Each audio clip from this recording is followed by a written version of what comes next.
दोस्तों, आप सभी का स्वागत है हमारे चैनल कॉमिक्स का खजाना में। और आज हम लोग पढ़ने जा रहे हैं सर्वर एंड कॉमिक का पार्ट 2। तो चलिए शुरू करते हैं। मैं एक बार पहले भी तुम्हें अपने शरीर में धारण कर चुका हूँ। नतीजा यह था कि तुमने लगभग पूरे संसार को जीत लिया था। इस बार हम एकजुट होंगे और गर्भगृह में कीड़े मकोड़ों की तरह पनप रहे मानवों का उद्धार करेंगे। सिर्फ जो श्रेष्ठ है उन्हें ही जीवित रहने का अधिकार मिलेगा, बाकियों को मिलेगा होलोकास्ट। फ्यूहर अपना मार्ग खुद चुनता है लड़के। अगर मैं तेरा यह प्रस्ताव अस्वीकार कर दूं तो तुम अपने इन सड़े गले मुर्दे सैनिकों के साथ भूत बनकर इस खाली बियाबीन संसार में नाचते रहना, जब तक कि कोई दूसरा नरक का दूत आकर तुम्हें दोबारा नरक नहीं ले जाता। अपने जीते जी भी शायद हिटलर को कभी इतना सोचने और विचार करने की जरूरत नहीं पड़ी होगी।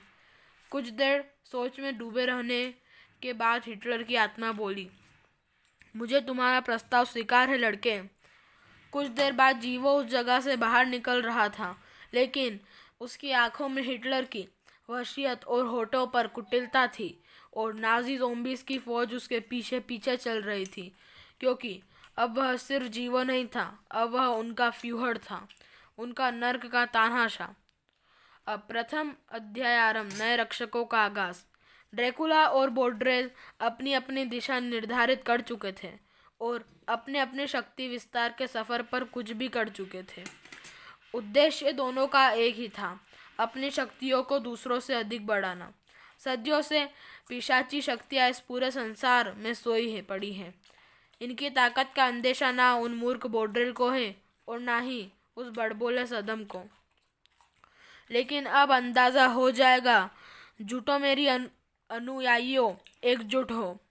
तुम्हारा काउंट ड्रैकुला, तुम्हारा मालिक पुकार रहा है तुम्हें।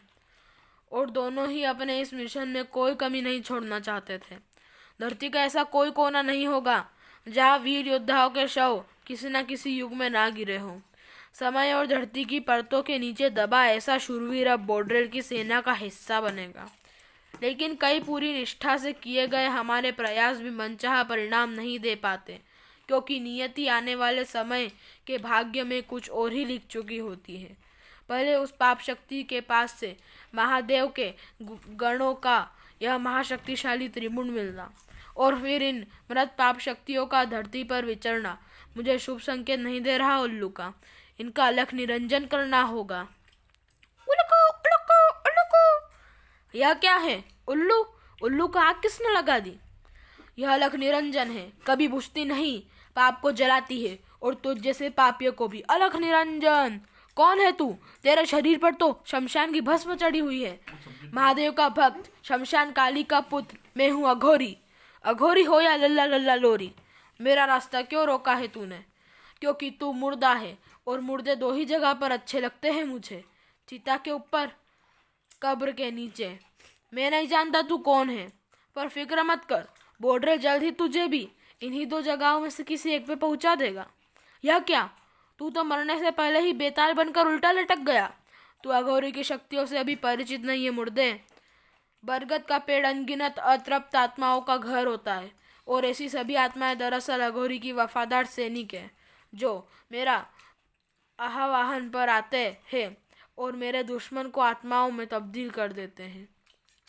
अगले ही पल जो दृश्य देखने को मिला, उसने बोड्रेल जैसी महापापी और महापराक्रमी पापात्माओं को भी विमस्त कर दिया, और बर्दाश्त करना बोड्रेल की फितरत में नहीं था। पूरे वेग से उलट के लटक अघोरी पर झपटा बोड्रेल, लेकिन अगले ही पल वाकई बेताल की तरह अघोरी उसके कंधों पर सवार हो चुका था। तुझ जैसी महाशक्तिशाली पापात्माओं को काबू करने के लिए उस पर सवार होना, उसे अपने अधीन करना अत्यंत आवश्यक है। उतर नीचे, यह क्या कर रहा है? बोड्रेल को शमशान की राख से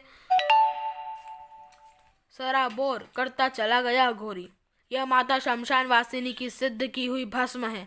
शमशान की भस्म हर पाप, हर बुराई को खाक कर देती है। तेरी सभी पाप शक्तियां शमशान भस्म में दब जाएगी। तेरी सेना का भी यही हाल होने वाला है। कुछ ही देर में जब शमशान भस्म वापस अघोरी के मायावी बटुए में समा रही थी, तो उसमें बोड्रेल और उसकी वाइकिंग सेना भी शामिल हो गई। अब ये पापात्मा यहाँ से कहीं नहीं जाने वाली। चल उल्लू का, अभी बहुत सी पाप शक्तियाँ धरती पर खुली घूम रही है, उनका भी अलग निरंजन करना पड़ेगा। ईरी के जंगलों में वह आयाम द्वार खुल रहा था, जिससे फ्यूहर और उसकी ज़ॉम्बी नाजी सेना बाहर निकल रहे थे। जीवों के गले से दो अलग आवाज़ें निकल रही थी, एक हिटलर की और दूसरी खुद जीवों की। यह कौन सी जगह है? हम यहाँ कैसे आ गए? हम यहाँ क्यों आ गए? यह दुनिया इंसानों से खाली हुई है हिटलर, जिसका मतलब है कि अब इस पर विचरने वाली हर पाप शक्ति इस पर अपनी दावेदारी जता रही है। गर्भगृह के इंसानों पर राज करने से पहले इन सभी दावेदारी को कुचलना होगा हमें। तो फिर देर कैसी? कुछ करो इन पर। छप्पाक। तो थैंक गॉड तुम्हें जान आ गई। बेहोश होने पर यानी तो इंसानों पर कारगर ही होता है। यह शरीर इंसानी है, इसमें बसी हुई शक्ति अलौकिक है, या कह लो नारकीय है। वह पापात्मा और उसकी सेना कहाँ गई? चले गए। जिस लड़के ने तुम पर पीछे से वह स्पेशल इफेक्ट वाला वार किया था ना, हिटलर उसके शरीर में घुस गया और सेना के साथ चला गया। चला गया? कहाँ चला गया? मुझे उसे रोकना होगा, जरूर रोकना, पर उससे पहले तुम्हें कुछ पहनने की जरूरत है, वरना जर्मनी की इस कड़कड़ाती ठंड में तुम्हारे इस इंसानी शरीर की कुर्फी जम जाएगी। इस शरीर पर किसी भी मौसम या तापमान का कोई प्रभाव नहीं पड़ता, फिर भी तुम्हें अपना यह बॉडी बिल्डर शरीर ढकने की कोई ज़रूरत है। भले ही दुनिया इंसानों से खाली हो गई है, पर मर्यादा नाम की भी कोई चीज़ होती है। इस पूरे स्टोर को अपनी ही दुकान समझो, जो जी करे पहन लो। तुम्हें तो कपड़े पहनना भी नहीं आता। ओ गॉड, जो जी करो पहन लो से मेरा मतलब यह नहीं था। यह सहज है, यह बेहतर है, पर यह कपड़े हाथ पैर बांधते से महसूस हो रहे हैं मुझे। कुछ समय इसमें आदत हो जाएगी। अब ठहरो, मुझे भी कुछ ये फटे पुटे कपड़े बदलने दो।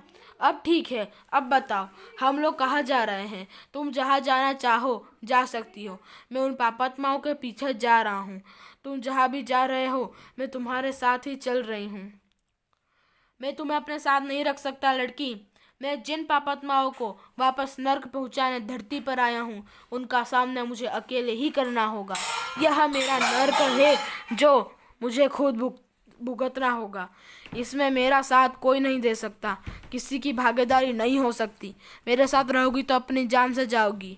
जान से जाऊंगी? यह दुनिया आज जो बन चुकी है, उसमें मौत कब, कहाँ से और कैसे आएगी यह कोई नहीं जानता। मुझे जीने या मरने से कोई परवाह नहीं है। तुम जो भी हो, जहाँ से भी आए हो, तुम्हें इस दुनिया के तौर तरीके नहीं मालूम है। मैं तुम्हारी मार्गदर्शक बन सकती हूँ। पाप शक्तियों तक पहुँचने के लिए मुझे किसी मार्गदर्शक की जरूरत नहीं है। शायद तुमने ध्यान नहीं दिया, मैं तुम्हारी भाषा में तुमसे बात कर रहा हूँ। तुम्हारे संसार के तौर तरीके मुझे भले ही ना आते हो, पर तुम इंसानों की ऐसी कोई भाषा नहीं जो मैं नहीं बोल सकता। मैं इंसान के विचार पढ़ सकता हूँ, उनके अंतर्मन की भावनाएं पढ़ सकता हूँ, लेकिन तुम इंसानी फितरत नहीं पढ़ सकते। इस दुनिया में तो भगवान को भी सरवाइव करने के लिए इंसान की जरूरत पड़ती है। तुम तो नर्क के शैतान हो, ठीक है, पर तुम्हारी जान की हिफाजत मेरी जिम्मेदारी नहीं। डील? तुम्हारा नाम क्या है लड़की? Sylvia, Sylvia Hood. अगर आपको सिल्विया के बारे में जानना है तो नागराज का पहले प्रकाशित किया गया विशेषांक फीरा या नागदंत आपको पढ़ना होगा। धरती की पाप शक्तियाँ मेरे साथ आती जा रही हैं और मेरी शक्तियाँ बढ़ रही है। जल्द ही अपने अनुयायियों के साथ गर्भगृह में प्रवेश करूंगा। मैं उसके बाद पूरी विश्व आबादी के वैम्पायर बनेगी। वैम्पायर यानी काउंट ड्रैकुला के गुलाम। ड्रैकुला के समय से पहले ही 88 लगाकर उसने बहुत बड़ी गलती की। यह हिटलर तो नहीं, हिटलर भी कहीं आसपास ही है, पर इसकी पाप तरंगे बता रही है कि ये उससे भी बड़ा पापात्मा है। पापात्माओं को नर्क पहुंचाने की शुरुआत अब इसके साथ ही होगी। यह जो कोई भी है बेहद शक्तिशाली है। इसे अपना गुलाम बना लिया तो मेरे सामने बॉर्डर क्या सदम भी नहीं टिकेगा।